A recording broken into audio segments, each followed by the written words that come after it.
Сәлеметсіздер ме, құрметті студенттер. Бүгін біз сіздермен дене тәрбиесі және оқыту әдістемесі пәні бойынша балабақшадағы ертеңгілік жаттығу тақырыбын қарастыратын боламыз. Ең алдымен ертеңгілік жаттығу дегеніміз не деген сұраққа жауап берейік. Ертеңгілік жаттығу дегеніміз бұл баланың барлық денесін күні бойына жағымды қуатпен баптайтын және жаттықтыратын жаттығулардың жиынтығы болып келеді. Ертеңгілік жаттығудың мақсаты баланың денсаулығын сақтау және нығайту. Ертеңгілік жаттығудың міндеттеріне қуанышты эмоционалды көңіл күй сыйлау, күнделікті жаттығуларды жасау әдетін дамыту, қалыптастыру, барлық бұлшық ет топтарын дамыту, қозғалыстарды үйлестіру және қимылмен әуенді үйлестіру болып келеді. Ертеңгілік жаттығу қандай болу керек? Ең алдымен тұрақты және жүйелі болуы тиіс. Жаттығуларды күнделікті тұрақты орындау арқылы балалардың денсаулықтарын сауықтыруға қол жеткізетін боламыз. Келесі орташа қарқындылық. Баланы шамадан тыс жұмыс жасамау үшін барлық жаттығуларды орташа қарқынмен орындаған жөн. Қолжетімді, яғни барлық орындалатын жаттығулар балаларға таңсық болу керек. Қарапайымнан күрделіге орындалатын жаттығулар біртінделген күйде берілуі тиіс. Келесі әртүрлі балалардың қызығушылықтарын сақтау үшін жаттығуларды жаңа жаттығулармен міндетті түрде алмастырып отыруымыз. Таңертеңгілік жаттығуға қойылатын негізгі талаптар ең алдымен ол бізде гигиеналық талап. Таңертеңгілік жаттығулар алдын ала желдетілген бөлмеде өткізілуі керек. Ол бөлмеде дымқыл тазалықты сақтауымыз керек. Көктемнің, күздің ашық күндерінде таза ауада өткіземіз және жаз мезгілінде де ашық таза ауада өткізіледі. Келесі талап ол бізде педагогикалық талап. Педагогикалық талап жаттығулар белгілі бір дәйектілікпен орындалу керек. Жаттығулар балаларды шаршау емес, керісінше сергектік сезімде болатындай болуы керек. Келесі қойылатын талап ол балалардың киімдеріне қойылатын талап. Таңертеңгілік гимнастикаға арналған балалардың арнайы киімдері болу керек. Киім табиғи жұмсақ материалдардан, аяққа ыңғайлы аяқ киім немесе спортзал аяқ киіммен жасалуы керек. Келесі қойылатын талап ол бізде музыкалық сүйемелдеу. Көбінесе балабақшаларда гимнастика кезінде педагогтың музыкалық аспабы бубен болып табылады. Бұл белгілі бір жаттығуларды орындау кезінде ырғақты сезінуге көмектеседі. Егер де белгілі бір жабдықтарыңыз бубен болмаса, міндетті түрде шапалақ әдісін де қолдануларыңызға болады.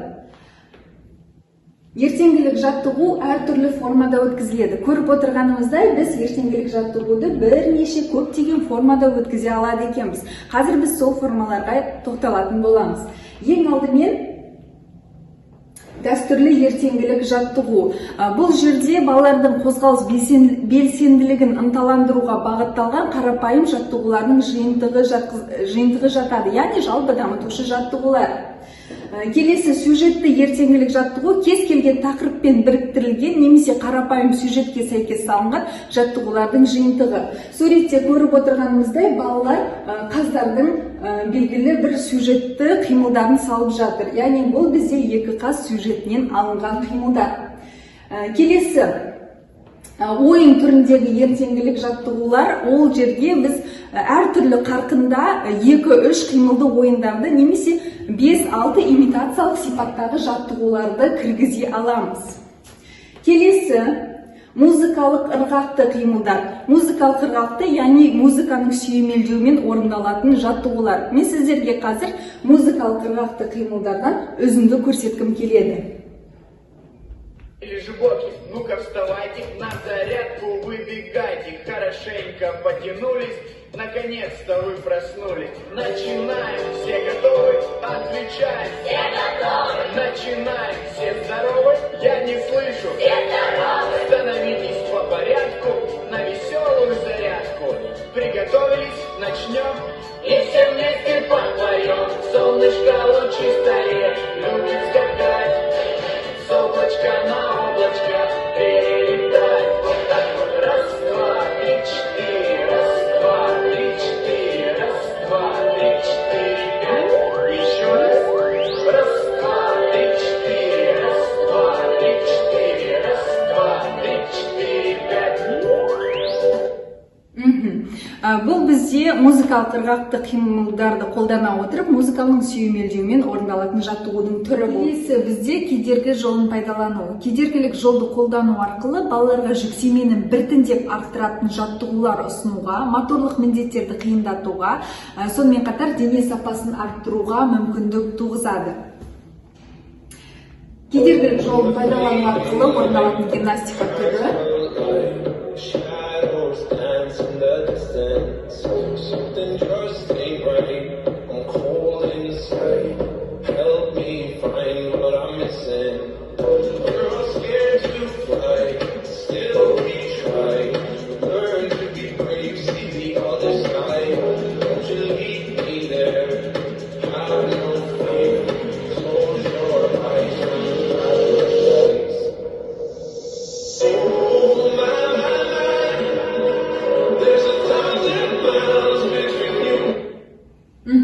Келесі ол бізде таза ауадағы ертеңгілік жаттығу.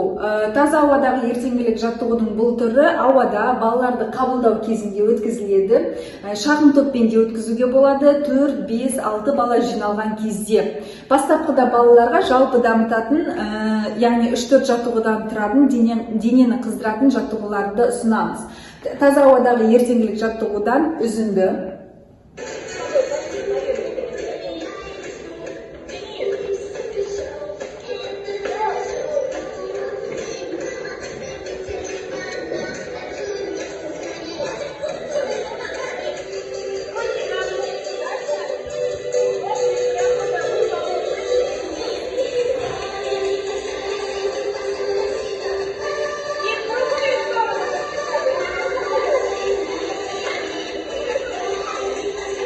Келесі қарапайым жаттығу тренажерін пайдалану. Қарапайым жаттығу тренажерін пайдалануға біз степ аэробика, қадам платформасын, фитбол гимнастика добы, стретчинг, созылуға арналған жабдықтармен орындалатын жаттығулардың түрлерін айтамыз. Қазір сіздердің назарларыңызға степ аэробика платформасымен орындалатын жаттығудан үзінді көрсеткім келіп отыр.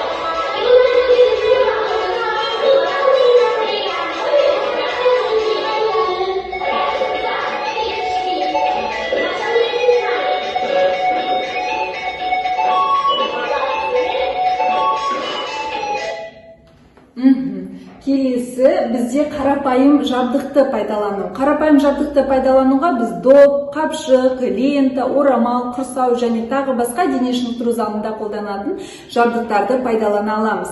Қарапайым дәстүрден тыс жабдықтарды да қолдануға болады. Яғни оған жыл мезгіліне байланысты күз мезгілінде күзгі жапырақтармен орындалатын жаттығулар, жаз мезгілінде гүлмен орындалатын жаттығуларды жатқыза аламыз. Яғни қарапайым жабдықты пайдалану сіздердің назарларыңызға құрсаумен орындалатын жаттығудан үзінді көрсеткім келеді.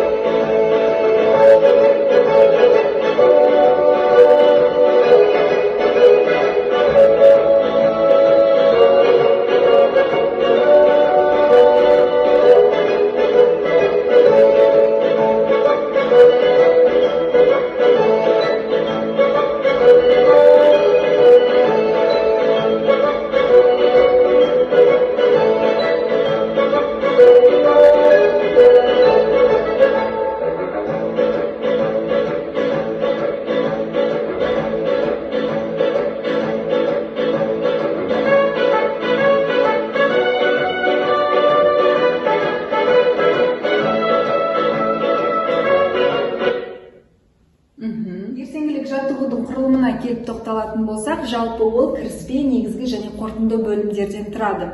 Жаттығуды орындау процесі саптық жаттығудан басталады. Кейін саптық жүруден бастап жүгірудің әр түрлеріне алмастырамыз. Яғни ол денені қыздыру бөлімінде кіріспе бөлімге кіргіземіз.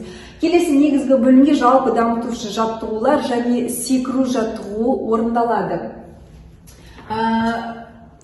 Гимнастиканың соңында балалар тыныс алу жаттығуы және қарқынды жүру, таңертеңгілік жаттығудың маңыздылығын көрсететін хор, марш әндерін, өлеңдерін орындайды. Келесі сіздерге маңызды ақпарат таңертеңгілік жаттығуды ұсыну бойынша жаттығулардың формаларын атап өткеніміздей, жаттығулар затпен және затсыз орындалады. Одан кейінгі жалпы бір кешенді балалар 2 апта орындайды. Балалардың қызығушылығын жоғалтып алмас үшін 2 аптадан соң жаттығуларды алмастырып отырамыз. Жалпы 1-2 апталықта затсыз орындаса, келесі 2 апталықта затпен орындайды. Бір жылда әрбір топқа 10-12 кешен таңертеңгілік жаттығу құрастырылады. Жыл ішінде олар алмастырылып, қайталануы мүмкін.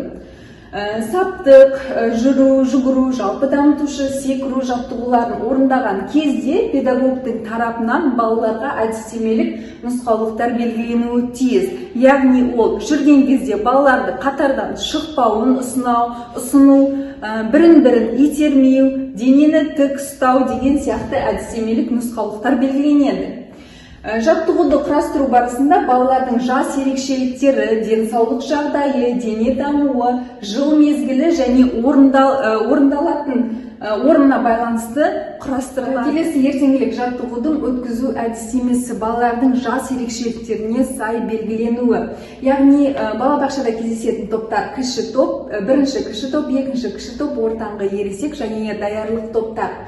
Бұл топтарға арналған жаттығудың ұзақтығы белгіленген, жалпы дамытушы жаттығудың саны, жаттығулар неше реттен қайталану керек, жүгірудің уақыттары секунд бойынша және секірудің саны белгіленген. Жалпы бұл бізде жалпы үлгілік бағдарламадан алынған әдістемелік нұсқау. Сіздерге тапсырма ертеңгілік жаттығудың комплексін, яғни ертеңгілік жаттығудың кешенін ұйымдастыру, құрастыру. Ең алдымен топты белгілейсіз, қандай топқа жазасыз, жүргізілу мезгілі, жүргізілу уақыты және затпен бе, затсыз ба белгілейсіз. Егер затпен болатын болса, құрсаумен, доппен қандай затты қолданасыз белгілеп қоясыз. Бұл жерде жаттығудың мазмұнын, яғни кіріспе, негізгі, қорытынды бөлімді, бұл жерде мөлшерін неше реттен қайталанады, неше секундтан және әдістемелік нұсқаулық. Педагогтың тарапынан, сіздің тарапыңыздан берілетін әдістемелік нұсқаулық. Жалпы бұл бізде мектепке дейінгі тәрбие және оқыту бөлімінің үлгілік оқу бағдарламасы, Нұр-Сұлтан қаласы 2020 жылы қайта өңделген бағдарлама. Сіздерге сол бағдарламаның электронды вариантын, ссылкасын белгілеп қойдым. Мектепке дейінгі тәрбие және оқытудың үлгілік бағдарламасын қолданып, мектеп жасына дейінгі балалардың белгілі бір жас ерекшелік тобына ертеңгілік гимнастика кешенін құрастыру. Ол кешеннің сызбасы осы.